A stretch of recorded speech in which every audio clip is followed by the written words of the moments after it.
82% of team members feel misunderstood or undervalued. So this is exactly where I like to be, teaching, communicating, helping others, realizing their aspirations. I'm so excited about shattering the glittering image and uncovering the truth about you. Welcome back to the Intrepid Impact Leadership Show here on YouTube. I'm Jerry Howard, your host, your leadership coach, and your certified jail inspector. What is a jail inspector? Well, in order to find that out as it relates to me, you got to check out our previous YouTube channel, our YouTube shows, that is, because in there you're going to find out how we shatter the glittering image and reveal true authenticity.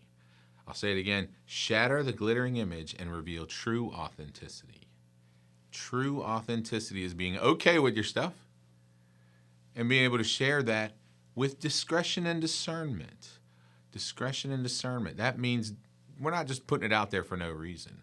I'm very intentional about that. A lot of people are fooled by the suit and all what I call the corporate uniform here, but don't let the nice hair fool you. Certified jail inspector at one point. And that's the epitome of what we're doing. We're trying to shatter the glittering image, reveal true authenticity, and today we're going to do that very thing by talking about the second leadership voice. So here at the Intrepid Impact Leadership Channel, we sit at the intersection of faith, leadership, and business, and to us those are as inseparable as Father, Son, and Holy Spirit. Well, God, the creator of heaven and the earth, created us all to be creators with him, or co-creators. And he shared some of those giftings with us. And those giftings, I believe, are found in your most natural wiring. Those gifts, characteristics, and traits about your personality, your soul, your mind, will, and emotion that God blessed you with to share with the world. So why would you want to discover your leadership voice? By discovering your leadership voice, you are essentially producing fruit based on what you were created with. And if you are not a Bible believer, that is okay. There's still time for you to check out the Bible, which to us is the greatest book on earth, still the most #1 selling book on the planet. But within that, you will find what your strengths are, what your characteristics are. And when you discover those and share them with the world, now you're really getting somewhere. You're going to find that the blessing in your life, the things that you're most desiring, are probably wired right into your personality. And guess who put it there? The Creator did. So again, here at Faith, Leadership, and Business, we talk about how faith can guide your leadership and how leadership can change your business. So that's why you should discover your leadership voice. Last time we talked about a quieter voice, the nurturer voice. Today we're going to talk about the creative voice. That's the second loudest voice, meaning creatives will speak, but they're often misunderstood. So that tends to make them speak less. It's not that they can't be loud or that they aren't loud or can speak. It's that they're less likely to because they speak in a different way. And we like to say the 5 leadership voices are the way that you communicate with the world and the way you receive information from the world as well. But both your superpowers and your weapon systems are tied up into that very thing. So we're going to recap the 5 leadership voices today. Then we're going to talk about the creative voice, and then I'm going to show you where you can find these voices represented in Scripture, both Old Testament and New Testament. That is probably my favorite part. So tune in and listen to how we discover the 5 leadership voices. First concept that you need to know is everyone speaks, but not everyone is heard. Everyone speaks, but not everyone is heard. Think about that time when you're in a meeting or a team meeting or a group environment or an activity and you don't feel like anybody's hearing what you're saying. Maybe you said something, and then 6 months later, somebody else says what appears to be the same thing, and you're like, I said that 6 months ago, and no one agrees. That is often what happens to the creative voice. Let me give you a quick overview of all 5 voices. First, we have the nurturer voice. Nurturers are champions of people, values, and harmony. That means us getting along. They're very present tense oriented, worry about, hey, how do I take care of the needs of people right now? And 43% of the population speaks nurture as their first voice. 43% of the population speaks nurture as their first voice. That's the largest percentage. So if you're wondering if you're a nurturer, 4 out of 10 people are. You might be. Today we're going to talk more about the creative voice, but the quick overview is they're champions of future ideas, innovation, and organizational integrity. That is a key. Organizational integrity. Very future-oriented. Creatives see farthest in the future, farther than anyone else can see. They're only 9% of the population, though. 9%. 1 out of 10. They're not the rarest voice, but only 1 out of 10 speaks creative as their foundational voice. Third voice is the guardian. The guardian voice. Not unlike what they sound like, the guardian is the champion of resources. So protecting how hard it was to get to where we are, protecting history, making sure everyone understands that we need to adhere to fiscal constraints. They're champions of resources, innovation, systems, and processes. Efficiency. They're very present tense oriented. So how do we get things done right now? That's what the guardian's asking. You'll know the guardian in the room because they're asking the hardest questions. 30% of the population speaks guardian. 30% of the population speaks guardian.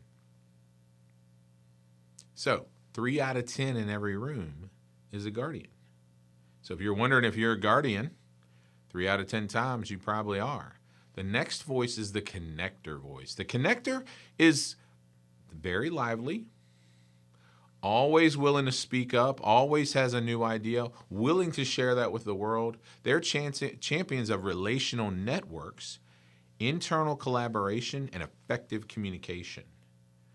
Brilliant speakers, very future-oriented. Only 11% of the population is a connector as their foundational voice. 1 out of 10. So not unlike the creative, the connectors, 1 out of 10 in a room might be a connector. And they're always going to know a guy that knows a guy that can get a thing. So they're important to have, especially at the forefront of your organization. Sharing those ideas, those new innovations with the world is what connectors love to do. And then last, but certainly not least, is the rarest voice, but the most powerful pioneer. Pioneers are champions of strategic vision, problem solving. They're the chess masters of the organization. They can see strategy better than anybody else, and almost with military precision, they can move the pieces around the board to achieve the outcome. If you had to summarize the pioneers, they're all about winning. Sometimes that desire to win overrides the needs of the people, and so I feel like they get a bad rap. It's not their fault. They're wired that way. But what we do is we teach the pioneer to listen to the other 4 voices, and they can actually win better while simultaneously empowering the rest of the team. Pioneers have a strong, logical way of presenting vision that's almost unmatched, and that's why they often win. Plus, they've been winning their whole lives because that's how they're wired, so they're good at it. Nothing wrong with winning. In fact, that's one of the things that we teach. But if we win in the right way, we can help everybody win along the way. And that's the key there. Very future-oriented. And again, like I said, the rarest voice, only 7% of the population is a first voice pioneer. In fact, in America, you might think you're a pioneer because we have that kind of a society. And depending on where you're from in the world, what kind of culture you grew up in, you may think you're a different voice than you actually are. So it pays to tune in. Today, we're talking about the creative voice. And remember, the foundational concept here is everyone speaks, not everyone is heard. Everyone speaks, but not everyone is heard. And there are some consequences because of that. And if you watched our last show on the voices, then you remember that teams function at less than 60% of their true potential. 60%. The actual number is 58. And as I said before, a 58, come on, 58 was failing in grammar school. Failing. So teams function at less than 60 of their true potential. So teams function at a failing level. So what's the real miracle here? The real miracle is that anything gets done, quite frankly. So if you're still wondering why you should learn your foundational leadership voice, because think about if you and your whole team functioned at just a 70 of their potential or an 80. Imagine how that could drop to the bottom line. And it will. Imagine all the people in the organization that just show up every day and collect that check. They're probably functioning at around 30% of their potential. You know, when I think about that, I think about how when we're working out, I used to be involved in a number of outdoor physical training programs. One of them I like particularly was called SEAL Team PT. They're regionally here, owned by John McGuire. He's in politics now, but he founded SEAL Team PT as being he was an active duty SEAL. He was a scout or a sniper trainer. So he trained snipers in the SEAL teams. But he used to say this. He said, when we are physically stressing our bodies want to give up at about 40%. 40% we want to give up because it's hard, right? But what if you could activate the potential, the desire, and the excitement of every team member? It would be like when you're working out, especially if you're a runner out there. All my runners out there know that when you first start, your body's yelling at you, screaming at you, even no matter how well trained you are. But then you hit that point where you start to feel really good and you're in the zone. What if your entire team was in the zone? I can tell you at a 58, they're not in the zone. And that's an average. So some of them are at 40, some of them are at 70. But teams function at less than 60% of their true potential. How about this? 82% of team members feel misunderstood or undervalued. 82%. 82%. So that means that only 18% of team members actually feel like they're delivering information. But if the other 82% feel misunderstood or undervalued, then even those 18% that are delivering information, it's probably not being received by anyone, right? 82%. So because of that, team leaders rarely, if ever, hear the truth from their people. Think about that. How many times have you, let's just call it a lie. How many times have you lied at work, right? How many times have you lied to the boss saying that was a good idea? Or how many times have you just acquiesced and didn't press? Team leaders rarely, if ever, hear the truth from their people. Why? Well, leaders undermine their influence every day without knowing it. In fact, not understanding your leadership voice will undermine your influence with your team. And you might have positional authority. You might be able to make them do a thing, or they might do that for their paycheck. But I'm telling you what, that's not reaching their full potential. And as soon as somebody offers them 50 cents, $1, or whatever, some sign-on bonus somewhere else, they're gone. They're gone. And in fact, the youngest generation of workers today would rather work somebody where they can realize their true potential than anywhere when it comes to money. They're looking for potential and lifestyle. They want to really develop who they are. And if you can be an employer that can bring the 5 leadership voices to them, it's a game changer. That's a game changer. That's one of the reasons why I created this show, was to share content about faith, leadership, and business. Share people in that community with the world, and share this content so that people can have access to it that might not be able to. Once we empower our teams, then we really change the world. And if you've sat around the TV or listened to the TV in the last 5 to 10 years, you know that there is a leadership gap. So here at Intrepid Impact Leadership Channel, we are trying to fill that gap. That's what we do. Our goal is to restore trust and leadership. And if you want your people to trust you, they have to know you. More importantly, you have to know them. So discover your leadership voice. Keep listening here. So, with that said, what if every voice at the table were truly valued and appreciated? Long pause there on purpose.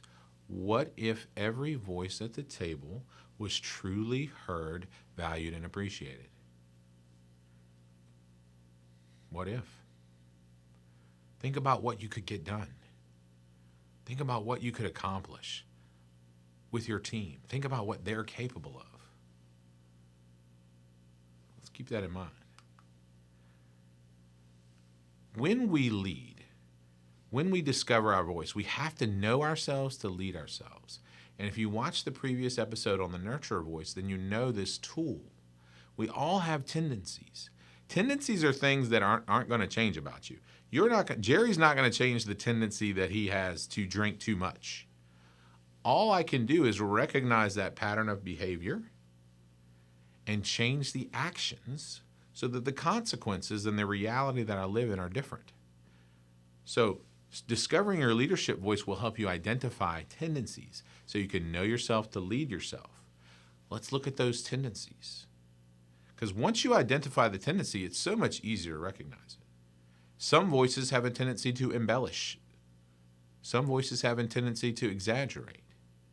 Right? Well, if that's a tendency and you say, well, yeah, we had a great party last night. We had 250 people there, or it was at least 200. Well, if it was 50, it was at least 200. It was less than 200. You see where it's going? That's a tendency of a certain type of voice. And if you know your tendencies, then you can shortcut that problem, that pattern of behavior, and live a different reality. If you don't like your current reality, back it up. Say, hey, what were the consequences that landed me in this spot anyway? Why am I, if I'm in the organization and I'm in what we call the pit of despair, why am I in the pit of despair? Why do I not like what I do? Why do I have to get up? We want to get rid of the have tos and do the want tos. I want to get up.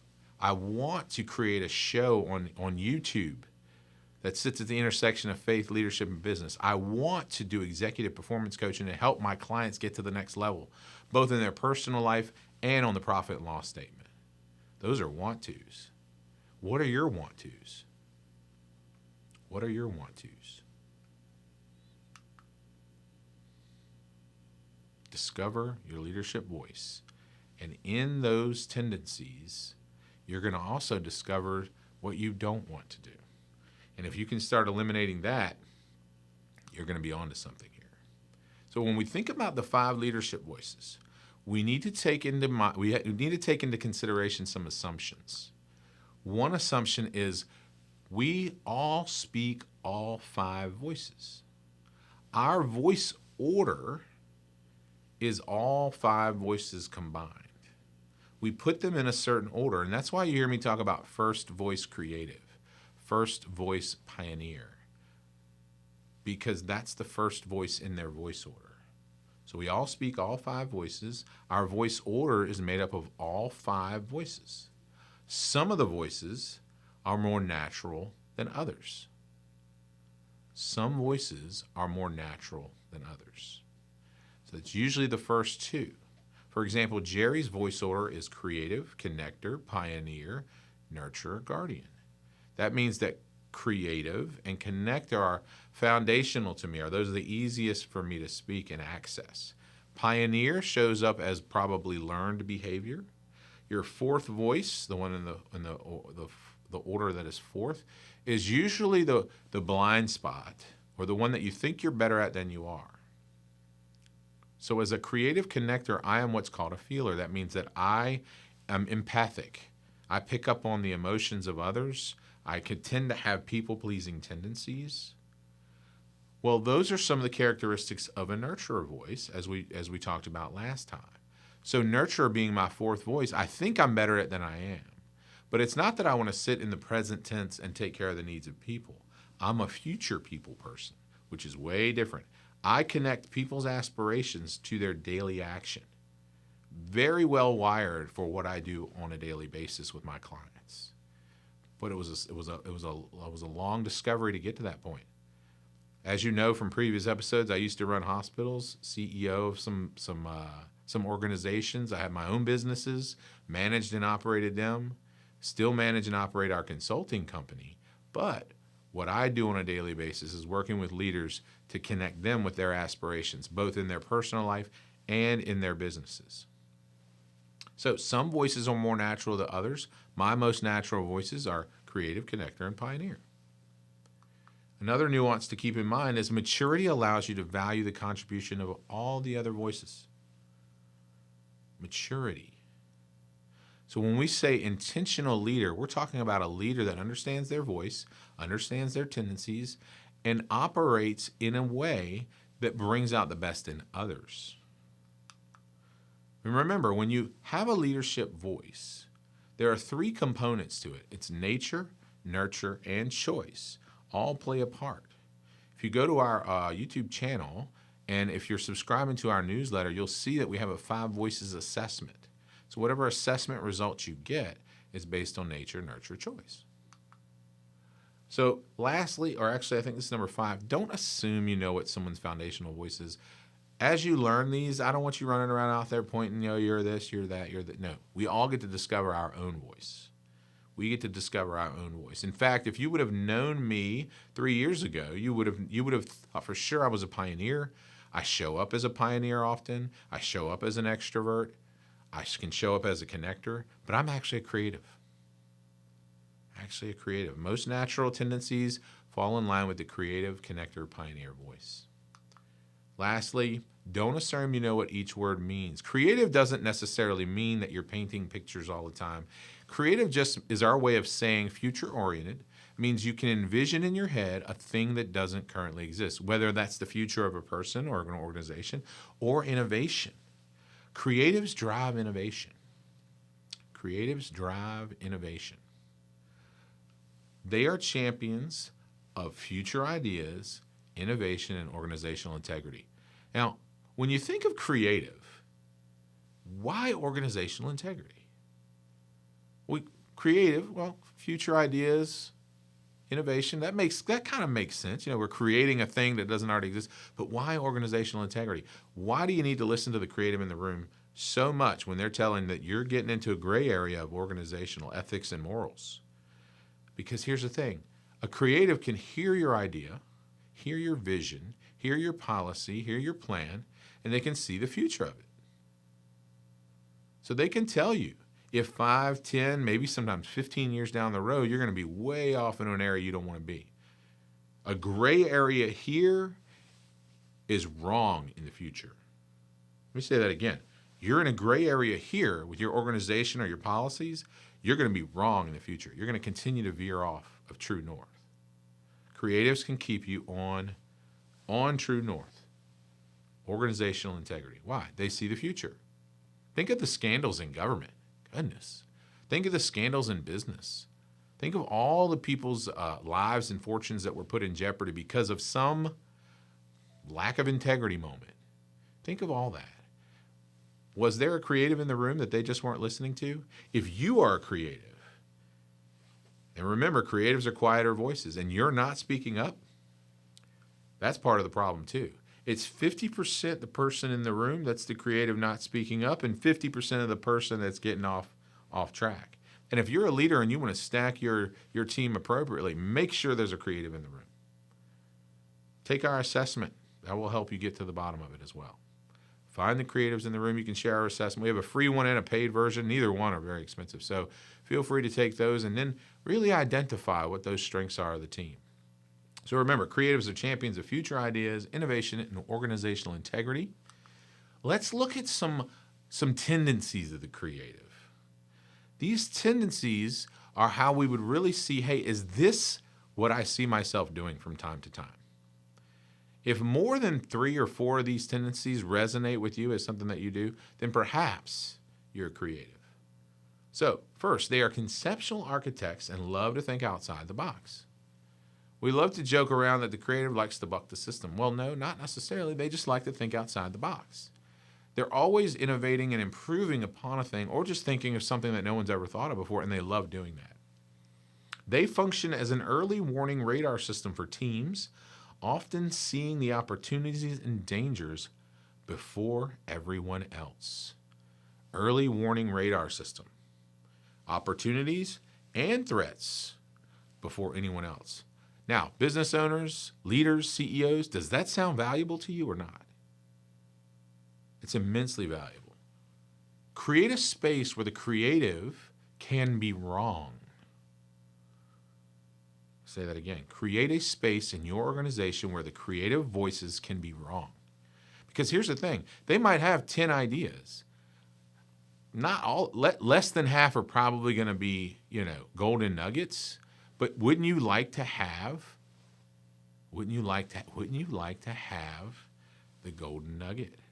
What if you thought of the iPhone? Well, I guarantee you a creative voice thought of that, and now there's billions in the world. I couldn't tell you how many. But what if the next iPhone, the next awesome app, the next YouTube channel was that golden nugget? If you create a space where they can be wrong, then 3 out of 10 of those ideas are going to be winners. And your organization gets to take the credit. That's the value of the creative voice. They're also going to keep you out of danger. Creatives are also never satisfied with the status quo. They inherently believe things can always be better because they can see it in their head so clearly. But what they see in their head doesn't often manifest in reality, so they're always pushing the limit, driving innovation, right? If the vision is compelling, the word can't is not in their vocabulary. Pioneers, I think, really, really love the creative because they don't have can't in their word either, or in their vocabulary either. Driving innovation. We like to say, who says you can't? So if you have an idea, who says you can't do it? Try it. The creatives love that. On the contrary, though, they often struggle with the fact that people never seem to fully understand my ideas. If you felt like that, you might be a creative. They can exhibit a strong social conscience and desire for personal and organizational integrity. Personal and organizational integrity, strong social conscience. And lastly, being internal perfectionists, they can often fail to celebrate the 90% that has been achieved, focusing instead on the 10% that hasn't. So how do you empower a creative? Lead them to celebrate the 80, 90%. You need to remind them of that. You need to remind them of that. Fiscal constraints alone create a situation where getting to 80% is worth the value, but going from 80 to 100% of a thing, whatever it may be, might be an economic barrier and what we call diminishing returns. So the closer you get to 100, the less it is even worth it. Well, you have to remind a creative of that. Remember, creatives are future ideas, innovation, and organizational integrity and represent 9% of the population. 9% of the population. Not a lot of creatives out there. And here's some things to keep in mind. These are the things I really want to drive home. That is, champion of future ideas, innovation, and organizational integrity. That's so important. My repetition of that is intentional, by the way. Watch out. Creatives can struggle to communicate effectively and have idealist perfection tendencies. You should screenshot this particular slide and keep it on your phone. This is a way to really understand the creative voice in a snapshot. 9% of the population, voice volume's pretty low, only because they've been often misunderstood, probably their whole lives, so they just don't say a whole lot. How do you empower them? Don't judge them on what they say first. Help them communicate their ideas and let them know it's okay to be wrong. Let them know it's okay to be wrong. Screenshot that slide. Now, if you might be a creative, here's some things I want you to learn. Think about these as a creative. Pick 2 of them to work on over the next few weeks. Learn to celebrate the win even if the result wasn't quite as perfect as you had hoped. When members of your team critique your vision and ask for the details, they are genuinely trying to help. Don't play safe. Give yourself permission to think outside the box. I know for your whole life you were probably told not to. I'm giving you permission to do that. It's not a lot of you creatives out there, us I should say, I'm a first voice creative. We have to remind ourselves that it's okay to be wrong. Sometimes it comes with the territory of creativity and imagination. It's okay to be wrong. Creative, you might hate being wrong. It's okay to be wrong. Admit you're wrong. You will gain massive influence, especially with the nurturers, if you do admit that you're wrong. And remember, what you see as an imminent opportunity or threat may actually be farther away than you think. So that opportunity may be farther away than you think. might not have to rush. Because remember, if you're going to change this course of the ship, especially as a leader that's a creative, it's going to take time to get everyone on board. And if you remember our percentages, 73% of the population is present tense oriented. So it's going to take time to change the ship.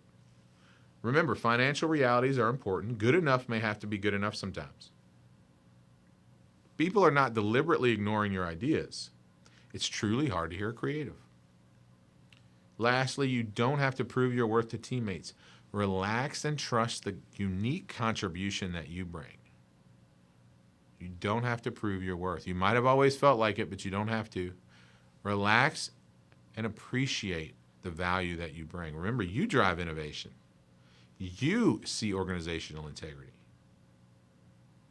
It's very important to remember that.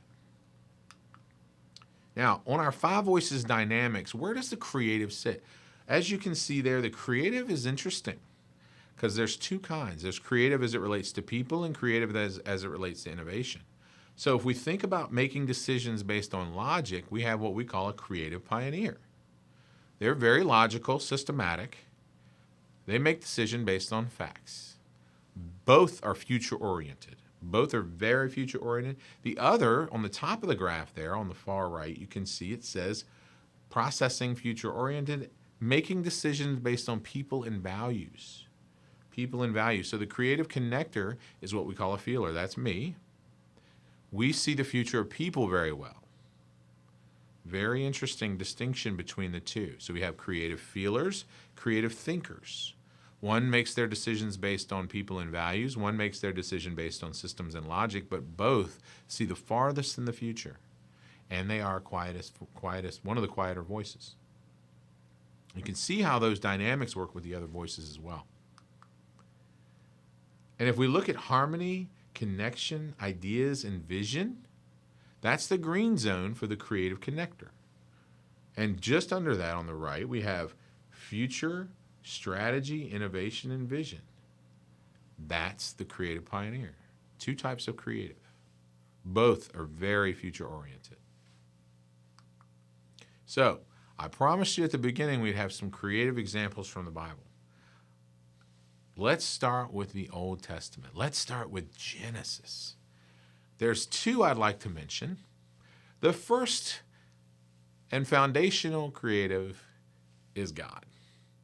If you've read the Bible, Genesis 1:1, in the beginning, God created the heavens and the earth. So that's his summary. In the beginning, God created the heavens and the earth. Why is that so important? Because we were created in his image. So we are co-creators with him in this physical realm. So God is the number one creator. He wanted us to see that first because he wanted us to know that it's in his nature to create. Thus, in your nature to create. And just because you're not a creative voice foundationally doesn't mean you can't create. Everybody has that power. What's most important to remember is that the creative voice, as we describe it, sees the future most vividly. And that's what leads me to Genesis also with Joseph. Joseph was misunderstood by his brothers, thrown into a pit, sold into slavery, misunderstood some more, but ended up being prime minister of Egypt. But he could read the future based on people's dreams. He read the future based on other visions and saved basically the known world because he avoided the famine. So Joseph, read up on Joseph in Genesis and you will see a future-oriented, misunderstood individual who ultimately believed that God had a purpose in his life. And that's the mission. Creatives, God has a purpose and a great use for those visions, even if they're farther away than you think. Now, my New Testament also is female. Anna. Now, who was Anna? Anna was in the temple, in the temple when Jesus was brought there to be dedicated to the Lord. He was the firstborn son in the house of Joseph. Mary gave birth to him. She was the first one to truly recognize, and tell the world that he was the Savior. Anna. That's spelled A-N-N-A in case it sounds like I'm saying Hannah, because Hannah's another wonderful, wonderful woman of the Bible. But in this case, Anna is probably my favorite, and I think it's because she called out the Lord before anyone else. saw a vivid future in her head long before and openly spoke of Jesus' arrival and the significance of his identity. So if you think you're a creative voice, you share a voice that Joseph was his foundational voice, and Anna as well. Read up on Anna too. Not a lot in there about her, but I can guarantee you're going to find that creative voice exhibited very well. So today we've talked about the 5 leadership voices, particularly the creative voice, champions of future, innovation, organizational integrity, future ideas.